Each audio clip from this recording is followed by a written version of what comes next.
Ini cara buat roti payang sekali. Roti payang mana ni? Kita tengah sekali roti payang. Oh, panas boleh. Cara dia. Roti tempayang.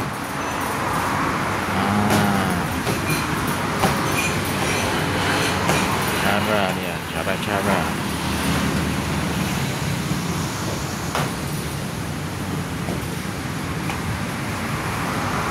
Macam tu je cara buat dia.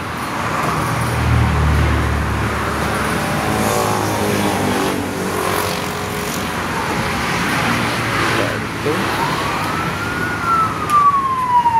pak dia tampak.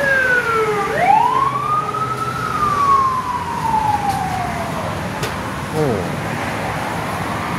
tepek dekat payang.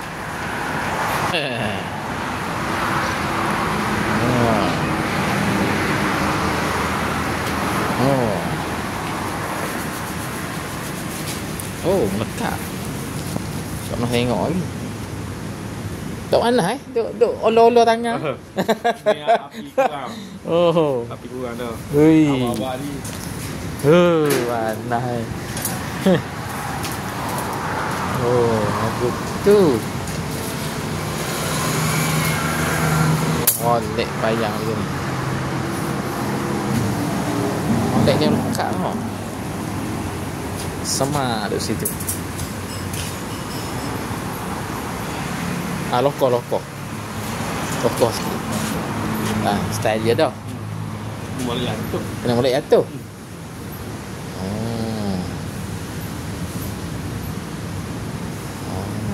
Betul kan. Pada mana dia nak?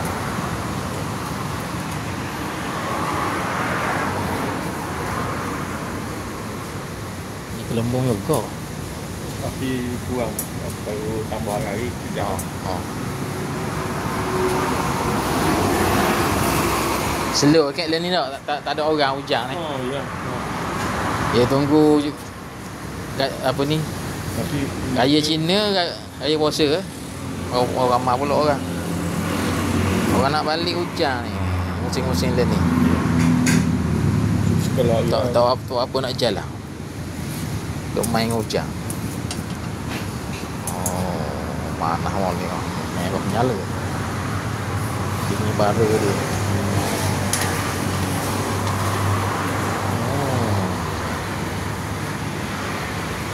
Garing sekali. Garing.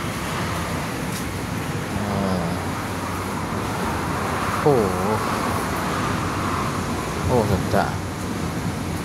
Panas-panas. Dia nak buat merah-merah sikit. Boleh buat diri dah lepas ni. Ya boleh. Dia buat diri dah. Nak tengok mudah. Nak jadi gitu. Oleh ha. Garing oleh tu. Lawang pula dengan kuah. Ni kambing, ni daging. Roti tempayang. Inilah yang dipanggil roti tempayang. Bagi dia garing sikit. Sedap tu. Biji.